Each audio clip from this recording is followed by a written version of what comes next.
You know, pag high notes ang given tonal quality, no, ang role ng breathing actually is to control them. I am referring to the lows and highs, no, sa quality ng tonal. Remember the tonal quality meaning exactness of one's tone to the given tune. So pag nasa high notes tayo, you have to exert a lot of effort, and then delivery of words dapat enunciated kasi high tones eh.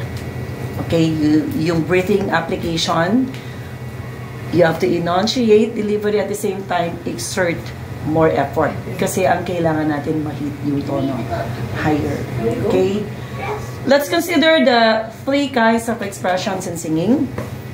What are those? Facial expressions. Diba? You have to raise the cheeks. O, ano pa? You have to close the eyes then at the same time. Yes, there. That's a restroom. And then the body expressions, considering ano pa? Shoulder, hand moves. Wait.